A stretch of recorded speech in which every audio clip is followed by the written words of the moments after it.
বিভিন্ন পেশার সফল মানুষ রাজনীতি করেন। লোকসভায় নির্বাচিত হচ্ছেন কিন্তু তাদের অ্যাটেন্ডেন্স 1%-এর কম। যারা রাজনীতি করেন তাদের একটা রাজনৈতিক ব্যাকগ্রাউন্ড থেকে তারা আসেন। আমাদের তো আমি প্রার্থী নই, আমাদের কেন্দ্রে অসংখ্য যে পার্টি কর্মী রয়েছেন তারা প্রার্থী। তারা সবাই নেমে পড়েছেন। একমাত্র সিপিআইএম পার্টি কোনো বড় ইনভেস্টরের কাছ থেকে কোনো রকম টাকা নেয়নি। বিজেপি বলুন, তৃণমূল বলুন, সবাই টাকা নিয়েছে। বিকশিত যে জীবন, তার বদলে শুধুমাত্র অনুদানের জীবন কাটানো দুটো সমান নয়। এখন দেখুন, এখন ভোট কি মানুষ দিতে পারে? আমাদের চ্যালেঞ্জ তো লড়াইটা এইখানে। ভোট চুরি হয়েছে নানাভাবে। লক্ষ্মীর ভাণ্ডার আমরা আইন প্রণয়ন করব যেরকম সুবিধে যাতে সারা দেশের মানুষ পায়। এবার বিজেপির যারা ওকে ভোট দেবেন তারাও নিশ্চিতভাবে বলতে পারবেন কিনা জানি না যে উনি বিজেপিতে থেকেই কাজ করবেন। আমার দল কিন্তু আমাকে অভিনেতা জন্য রাজনীতির কাজ করতে দেননি। আমার রাজনৈতিক কর্মসূচি, সামাজিক কাজে যে সময়টা দিই সেটা আরেকটু বাড়াবো। রাহুল গান্ধী অলরেডি জানিয়েছেন এটা। কংগ্রেস তো দেশ চালাচ্ছে না এখন, কিন্তু যারা ক্ষমতায় রয়েছেন তাদেরকে তো আগে জাস্টিফাই করতে হবে। সেই জন্য বারবার কথায় কথায় আমাদের বিজেপির ইলেকটোরাল বন্ডে টাকা নেওয়া, এবং কারণ উনি তো বলেছিলেন যে না খাউঙ্গা না খানে দুঙ্গা। উনিও খেয়েছেন এবং দিদিকে খেতেও দিয়েছেন। দাদা, ব্যারাকপুরের মতো একটা হাই ভোল্টেজ কেন্দ্রে আপনি সিপিআইএম এর প্রার্থী, কেমন লাগছে? আমার তো খুবই আনন্দ হচ্ছে যে পার্টি আমাকে এই দায়িত্ব দিয়েছে। আমি খুব উৎসাহের সঙ্গে নেমে পড়েছি। রোজই প্রচারে যাচ্ছি। ভোরের দিকে একেবারে সকাল 6টায় কল দিয়ে 8টা-10টার মধ্যে আমি আমার কাজ সেরে নিয়ে, পেশাদার কাজ, কেন গল্প থেকে তো হঠাৎ, আমি তো আজ অবধি কোনো ছোট রোল করি না। আমি সব জায়গাতেই বিনয়ের সঙ্গেই বলছি, আমাকে বড় চরিত্রেই কাস্ট করা হয়। আমাকে সবাই ইন্ডাস্ট্রি, আমাদের টালিগঞ্জ ইন্ডাস্ট্রির ভালোবাসেন, থিয়েটারেরও সবাই ভালোবাসেন। তো আমি যতটা পারছি কাজটা ভোরবেলা করে নিচ্ছি। তারপরে মূলত 10টা অনওয়ার্ডস থেকে রাত্রি 10টা অবধি আমি কেন্দ্রে থাকি প্রতিদিনই। আর যেদিন প্রয়োজন হয় রাতেও থেকে যেতে হয়। আমার যারা সহকর্মী ওখানে আছেন, ব্যারাকপুর থেকে একেবারে কাঁচরাপাড়া অবধি আমার যারা কমরেডরা, তারা খুবই উৎসাহিত। তারা রাস্তায় নেমে পড়েছেন। এত তাড়াতাড়ি এতগুলো দেওয়াল লেখা, পোস্টার, হোর্ডিং লাগানো তাদের জন্যই সম্ভব হয়েছে। তাদেরকে ধন্যবাদ জানাই। আর সেই সঙ্গে আমাদের যে মিটিং মিছিল হচ্ছে তাতে সাধারণ মানুষের যে যোগদান, তার জন্যও আমি খুব কৃতজ্ঞ। তারা বড় সংখ্যায় আসছেন এবং আমি খুব আশাবাদী। আচ্ছা, একদিকে অভিনেতা, অন্যদিকে জননেতা, সামলানো কি সম্ভব হচ্ছে? দেখুন, বিভিন্ন পেশার সফল মানুষ রাজনীতি করেন। এটাই বিধান রায় বলুন বা আমাদের পার্টিতে এক্ষুনি যদি বলেন না, আমি বলবো আমাদের সামনেই বিকাশ রঞ্জন দা পার্টির বড় দায়িত্বে আছেন, কিন্তু অত্যন্ত সফল একজন পেশাদার মানুষ। আমার রাজনীতিতে সবসময় মনে হয় শুধু সর্বক্ষণের রাজনৈতিক কর্মী ছাড়াও যদি শিল্পী, সেতারবাদক, খেলোয়াড়, যিনি ছবি আঁকেন, তাঁরাও যদি রাজনীতির সঙ্গে যুক্ত হন তাহলে রাজনীতির যে নদী, যে স্রোত, সেটা বেশ জোরদার হয় এবং মানবিক হয়। হিউম্যানিটেরিয়ান অনেকগুলো কাজ করা যায় এবং অনেকগুলো বিষয়ে, মানে আমি বলবো আমাদের ভিশনটা অনেক চওড়া হয়ে যায়, দিগন্তটা প্রসারিত হয়। তো সেই জন্যে আমার মনে হয় যে পেশাদার হিসেবে সবসময় যাদের পছন্দ আছে তাদের রাজনীতিতে আসা উচিত, যদি তাদের রাজনৈতিক সচেতনতা থাকে। তার কারণ মাত্র 1 দশক হলো আমরা দেখছি যে কেউ ছবি আঁকতে পারেন, যে কেউ কবিতা চর্চা ছাড়া, ব্যাকগ্রাউন্ড ছাড়া যে কেউ রাজনীতিতে চলে আসতে পারেন। তো এটার যে একটা চর্চার বিষয় এবং এটা একটা যে অধ্যয়নের বিষয়, এটাকে আর গুরুত্ব দেওয়া হচ্ছে না। এবং সেই ধরনের রাজনীতিক যারা, তারা কিন্তু লোকসভায় নির্বাচিত হচ্ছেন কিন্তু তাদের অ্যাটেন্ডেন্স 1%-এর কম। কিন্তু আমাদের বামপন্থীদের সেখানে আমি বলবো যে আমাদের যারা রাজনীতি করেন তাদের একটা রাজনৈতিক ব্যাকগ্রাউন্ড থেকে তারা আসেন। আমি তো ছাত্র রাজনীতির আগেও একেবারে ছোটোবেলায় যখন হাফ প্যান্ট পরতাম, তখন আমার পাড়ায় আমাদের যে কমরেডরা পোস্টার লাগাতে বেরোতেন, তখন আমরা ছোট ছিলাম, আমরা আমাদের কমরেড দাদাদের কাঁধে উঠে ওই কার্নিসের ওপরে পোস্টার লাগাতে, এই ছোট আমাদের মতো অল্প বয়সী বাচ্চারা খুব কাজের হতো। সেই সময় লাগিয়েছি পাড়ায়। পরের দিন যাদের বাড়িতে লাগাতাম পোস্টার, বকা খেতাম। তো সেই সময় রাজনীতির সঙ্গে যুক্ত হয়েছি। তারপর দীর্ঘদিন আমি আমাদের যে অসংগঠিত ক্ষেত্র, তার আন্দোলনের সঙ্গে যুক্ত থেকেছি টালিগঞ্জে। সবাই জানেন সেটা। আমি আচ্ছা দাদা, এর আগে বিধানসভা নির্বাচনে লড়েছেন, এখন লোকসভা নির্বাচনে লড়ছেন, কতটা চ্যালেঞ্জিং এটা আপনার কাছে? আমাদের তো আমি প্রার্থী নই, আমাদের কেন্দ্রে অসংখ্য যে পার্টি কর্মী রয়েছেন তারা প্রার্থী, তারা সবাই নেমে পড়েছেন। অন্তত 100% কর্মী যে লড়াইটা দিচ্ছেন এলাকায় এলাকায় তারাই প্রার্থী, এবং মানুষ তাদেরকে জিতিয়ে নিয়ে আসবেন। কারণ আমাদের পার্টিরই একমাত্র স্বচ্ছতা আছে। আপনারা জানেন যে ইলেকটোরাল বন্ড কেলেঙ্কারি বেরোনোর পর আমি গর্ব করে বলতে পারি একমাত্র সিপিআইএম পার্টি কোনো বড় ইনভেস্টরের কাছ থেকে কোনো রকম টাকা নেয়নি। বাকি বিজেপি বলুন, তৃণমূল বলুন, সবাই টাকা নিয়েছে সেটা, এবং বেশ বড় পরিমাণে। তার জন্যেই আমাদের সাধারণ মানুষকে দুর্ভোগ ভোগ করতে হচ্ছে। কিন্তু আমার কাজটা আমার পার্টি কমরেডরা সহজ করে দিয়েছেন। আমাদের পার্টি তো কোনো একজন ব্যক্তির পার্টি নয় যে একজন পোস্ট বাকি ল্যাম্প পোস্ট। আমাদের পার্টি হচ্ছে সবাই মিলে পার্টি, এবং আমার ওপরে যে সিনিয়র লিডাররা আছেন আর একেবারে নতুন যে ছাত্র করে, এসএফআই করে, তারপরে ডিওএফআই করে, তারাও যেভাবে নেমেছেন আমরা সবাই মিলে চেষ্টা করছি। এবং আমার ধারণা মানুষকে ভুল কিছুদিন বোঝানো যায়, কিন্তু দীর্ঘদিন মানুষের ভবিষ্যৎ চুরি, ছাত্র যুবর ভবিষ্যৎ চুরি, একটা মানুষের যে বিকশিত যে জীবন, তার বদলে শুধুমাত্র অনুদানের জীবন কাটানো দুটো সমান নয়। তো আচ্ছা দাদা, আপনার কেন্দ্রে যে দুজন প্রার্থী রয়েছেন, দুজনেই হেভি ওয়েট প্রার্থী, একজন অর্জুন সিং আর একজন পার্থ ভৌমিক। কিভাবে দেখছেন তাদেরকে? বা পার্থ ভৌমিকের সঙ্গে তো আমার পূর্ব আলাপ ছিল থিয়েটারের কারণে। আমি আগে ওখানে যখন থিয়েটার করতে যেতাম, উনি নাটক দেখতে এসেছেন। অর্জুনবাবুর সাথে আমার আলাপ নেই। দুজনে রাজনীতির ময়দানে হেভিয়েট, মানে জিতেছেন আগে বলে। এখন দেখুন, এখন ভোট কি মানুষ দিতে পারে? আমাদের চ্যালেঞ্জ তো লড়াইটা এইখানে, যে মানুষের যেটা চাহিদা, মানুষের যেটা বক্তব্য, এই দুটো কি ভোটের বাক্সে পরিলক্ষিত হচ্ছে? দুটো দিক আছে, এটা আমি একটু ব্যাখ্যা করে বলবো।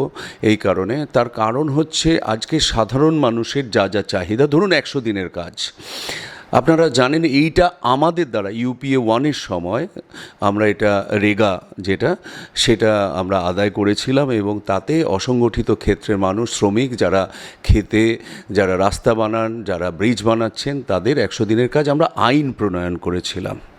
এবং তার সুবিধা তো শুধু পশ্চিমবাংলার মানুষ পেয়েছেন তা নয়, তার সুবিধে সারা দেশের মানুষ আজও পাচ্ছেন। সুতরাং কিন্তু বামপন্থীরা সেখানে আজকে মানে ভোট পাওয়ার নিরিখে যদি বলেন অনেক পিছিয়ে। তাহলে মানুষের পক্ষে যে বড় কাজ, এবং স্থায়ী কর্মী নিয়োগ করা, স্কুল কলেজে স্থায়ী পদ, শিক্ষকদের মানে যে তারা বেতন পান, সেটা যাতে নিয়মিত এবং যাতে একটা জীবন চলতে পারে সুবিধাজনকভাবে, তার ব্যবস্থা তো বামপন্থীরা লড়াই করে তৈরি করেছেন। এখন সব জায়গায় তো অস্থায়ী। একজন শিক্ষক নিয়োগ হচ্ছে, শুনলাম মাসে 1000 টাকা পাবেন, পার ক্লাস 100 টাকা। ঠিকাদার শ্রমিকদের দিয়ে সব কাজ করানো হচ্ছে, তাদের টাকাও 100 দিনের কাগজ ঠিকমতো টাকা তারা পাচ্ছেন না। আচ্ছা, শিক্ষা দপ্তর তো আমাদের রাজ্যে পুরোটাই জেলে বসে আছে। আর অন্য যেটুকু খবর পাই, সেটা জানবেন কি না জানি না, সেটা হচ্ছে গুজরাটে স্থায়ী শিক্ষক বিগত 2 দশকে নিয়োগ হয়নি। একই সাথে এই সরকার, মানে বিজেপি সরকারের প্রস্তাব হচ্ছে আমাদের দেশে 40,000 যে কলেজ আছে যেখানে স্নাতক পড়বে ছেলে মেয়েরা, সেটা কমিয়ে আগামী 5 বছরে 15,000-এ নিয়ে আসা হবে, এবং সেখানে কোনো স্থায়ী শিক্ষক নিয়োগ করা হবে না। একইভাবে আমি অগ্নিবীর প্রকল্পতে স্থায়ী আর সৈন্য নিয়োগ হবে না। এই অস্থায়ী সৈন্য দেশের জন্যে নিজের আত্মবলিদান করবেন, এ ব্যাপারে আমি নিশ্চিত নই। তেমনিভাবে এই যে অস্থায়ী রাজনৈতিক কর্মী যারা, তাদেরকে রাজনীতিতে যারা নিয়ে আসছেন, যারা ভোটে লড়ছেন তারপর আবার নিজের পেশায় ফিরে চলে যাচ্ছেন, আমাদের মতো রাজনৈতিক ইতিহাস নেই যাদের, যে আমরা যারা আমি তো শুধু অভিনয় করি না, আমি রাজনৈতিক কর্মী হিসেবেও সবাই জানেন, আমি অনেক দিন জানেন সেটা। তো আমি বলছি সেইটাতে না দেশের কোনো লাভ হয় না, মানুষের কোনো লাভ হয় না। তো সেই জন্যে এই যে হেভি ওয়েট যে প্রার্থী বলছেন, সেখানে মানুষের মতামতটা কিন্তু ভোট কেন্দ্রে পরিলক্ষিত হয়নি, ভোট চুরি হয়েছে নানাভাবে। এবার যদি সেটা বন্ধ হয়, নিশ্চয়ই মানুষের মতামত, সঠিক মতামত বামপন্থীদের পক্ষেই যাবে। আচ্ছা, ব্যারাকপুরে কি দেবদূত হবেন? সেটা মানুষ ঠিক করেন। আমার ব্যক্তিগত কোনো নিজেকে নিয়ে আহ্লাদ আমোদ কিছুই নেই। আমি মানুষের কাজ করতে এসেছি, পার্টি দায়িত্ব দিয়েছে বলে, এবং মানুষ যদি সেই সুযোগ দেন তাহলে আমি অন্তত মানুষের যা যা চাহিদা তার দূত হয়ে সেটা সংসদে পৌঁছে দেব, এবং সংসদে সেগুলো আদায় করার জন্য, যেমন আপনারা জানেন আমাদের প্রস্তাব 100 দিনেরটা 300 দিন যাতে কাজ পায়, মিনিমাম 600 টাকা যাতে কাজ পায়, যারা অস্থায়ী শ্রমিক ধরুন আমাদের চটকলেই কাজ করছে তাদের বেসিক মাইনা 10 থেকে 14,000-এর মধ্যে আছে, চিকিৎসার কোনো বিমা নেই, তাদেরটা কী করে 26,000 করা যায়, এবং 60 বছরের পর কী করে পেনশন পাওয়া যায় 6,000, এগুলোর আমরা আইন প্রণয়ন করব। লক্ষ্মীর ভাণ্ডার আমরা আইন প্রণয়ন করব, যেরকম সুবিধে যাতে সারা দেশের মানুষ পায়। তো এই ধরনের কাজগুলো করার অবকাশ এখানে আছে, এবং ব্যারাকপুরের মানুষ যদি আমাকে তাদের দূত করে সংসদে পাঠান আমি নিশ্চয়ই চেষ্টা করব। আচ্ছা, আপনার যিনি প্রতিপক্ষ রয়েছেন অর্জুন সিং, রাজ্য রাজনীতির একটা চর্চার নাম, বারে বারে দল বদলের একটা আমরা দেখলাম এই কয়েক বছরে, কিভাবে দেখেন বিষয়টাকে? এটা তো যে যারা তাকে ভোট দিয়েছেন, আগের বার কোন পার্টির হয়ে দিয়েছেন মানে মানে খেয়াল করে ভাবতে হবে। আমি শুনছিলাম 4বার না 5বার ওনার দলবদল হয়ে গেছে অলরেডি। তো তারা বঞ্চিত হয়েছেন, তারা তো তৃণমূলের সমর্থক ছিলেন, এখন উনি বিজেপিতে। এবার বিজেপির যারা ওকে ভোট দেবেন তারা নিশ্চিতভাবে বলতে পারবেন কি না জানি না যে উনি বিজেপিতে থেকেই কাজ করবেন। তো আমার মনে হয় যে সাধারণ ভোট কর্মী বিজেপি এবং তৃণমূলের, তারা তো কনফিউজড। সেখানে আমাদের পার্টি নিশ্চিতভাবে, আপনারা জানেন যে আমরা একমুখী ধর্মনিরপেক্ষ একটা দেশ চাই, আমরা একটা গরিবের হাতে টাকা, গরিবের পেটে ভাত চাই, শিক্ষা আনতে চাকরি চাই। তো এই দাবিগুলো নিয়ে আমার মনে হয় আমাদের কাজ করার অবকাশ আছে, মানুষ আমাদের সমর্থন জানাবেন এবার। আচ্ছা, বামেরা বারে বারে একটা কথা বলছে যে অভিনেতা অভিনেত্রীরা রাজনীতির ময়দানে ঠিক মানায় না। সেই জায়গায় যেমনটা আমরা রচনা ব্যানার্জিকে এখন দেখছি, যদি ওনাকে জেতানো হয়, সংসদে পাঠানো হয়, সেই জায়গায় দাঁড়িয়ে আমি বলছি এটার আপনার উত্তরটা, আমার দল কিন্তু আমাকে অভিনেতা জন্যে রাজনীতির কাজ করতে দেননি। আমার রাজনৈতিক দীর্ঘ 2 দশক আমি আমাদের আর্টিস্ট ইউনিয়নের দায়িত্বে ছিলাম, জয়েন্ট সেক্রেটারি অথবা আমি অ্যাসিস্ট্যান্ট সেক্রেটারি ছিলাম। এই সময় আমাদের ইন্ডাস্ট্রি যে 1400 কোটি টাকা, 1450 কোটি টাকার ইন্ডাস্ট্রি, তার টেলিভিশনে 1250 কোটি টাকা ইনভেস্টেড হয়, বাকি টাকাটা ওটিটি এবং ফিল্মে ইনভেস্টেড হয়। সেখানে আমাদের প্রযোজক এবং শিল্পী কলাকুশলীদের নিয়ে সংগঠিত করতে নানা ধরনের সমস্যা আছে। আমাদের সময়ই প্রথম 30% আমাদের কর্মীদের ওয়েজেস হাইক হয়, এবং তার প্রতিদিনকার কিছু চ্যালেঞ্জ আছে। সেই অভিজ্ঞতা আমি সঞ্চয় করেছি দীর্ঘদিন ধরে।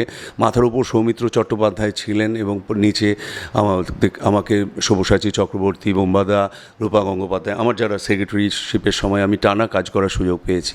আমি সেই অভিজ্ঞতা, আমার ইউনিয়ন করার যে অভিজ্ঞতা সঞ্চয় করেছি, তার জন্য সুযোগ দিয়েছে।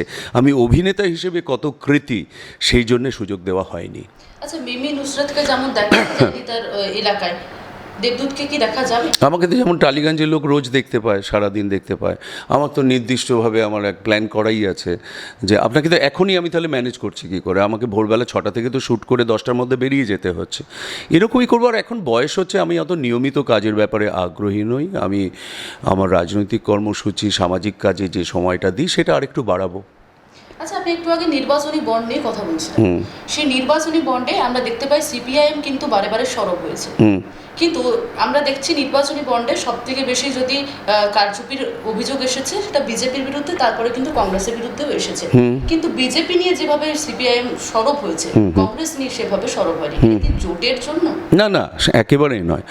কংগ্রেসের ভূমিকাটা নিয়ে রাহুল গান্ধী অলরেডি জানিয়েছেন এটা। আর এত পুরনো দল, তাদের সঙ্গে সংযোগ এবং তাদের এত বড় দল কিভাবে টাকা ঢুকেছে সেটার ক্ল্যারিটি কংগ্রেস দিতে পারবে। আমি বলছি কংগ্রেস তো দেশ চালাচ্ছে না, এখন রাজ্য তো কংগ্রেস চালাচ্ছে না। দায়িত্বটা সেই জন্যে সবসময় জানবেন যে ক্ষমতাসীন যারা, তাদেরকে সবার আগে দায়িত্বটা নিতে হবে। যাদের ক্ষমতা নেই তাদের দিকে আঙুল তোলার থেকে আমি বলছি নিশ্চয়ই কংগ্রেস ব্যাখ্যা দেবে তাদের কিভাবে টাকা এসেছে, সেটাকে আমি সমর্থন একেবারেই জানাচ্ছি না।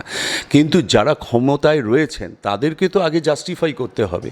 সেই জন্য আমরা ক্ষমতায় রয়েছেন যারা, তাদের বিরুদ্ধে লড়াই বলে এখন তো আমাদের কংগ্রেসের বিরুদ্ধে লড়াইটা নয়। সেই জন্য বারবার কথায় কথায় আমাদের বিজেপির ইলেকটোরাল বন্ডে টাকা নেওয়া, এবং কারণ উনি তো বলেছিলেন যে না খাউঙ্গা না খানে দুঙ্গা, কিন্তু প্রমাণিত হলো উনিও খেয়েছেন এবং দিদিকে খেতেও দিয়েছেন। ব্যারাকপুর আমরা জানতাম লালগড়, এই লালগড় কি ফিরবে আপনার হাত ধরে? বাম শূন্য তকমা কি ঘুচবে? আমার মনে হয় অবশ্যই ফিরবে। মানুষের যে সাড়া দেখতে পাচ্ছি বেরিয়ে, আপনারা প্লিজ আসুন ওখানেও কভার করতে। সাধারণ মানুষ রাস্তায় বেরিয়ে এসে আশীর্বাদ করছেন আমাদের, রাস্তায় বেরিয়ে বলছেন যে এবার পাশে আছি, আমরা ভুল করেছিলাম আমাদের প্রার্থী নির্বাচনের ক্ষেত্রে। তো আমার মনে হয় আমরা সমর্থন পাবো, এবং আমার মনে হয় তৃণমূল বিজেপিকে যারা ভোট দিয়েছিলেন গতবার, তারাও নিশ্চয়ই ভাববেন যে তারা কাকে ভোট দিয়েছিলেন। তো সুতরাং সমর্থন সার্বিকভাবে আমাদের একটা অবকাশ তৈরি হয়েছে ওখানে আমাদের জেতার। আমি তো খুব আশাবাদী।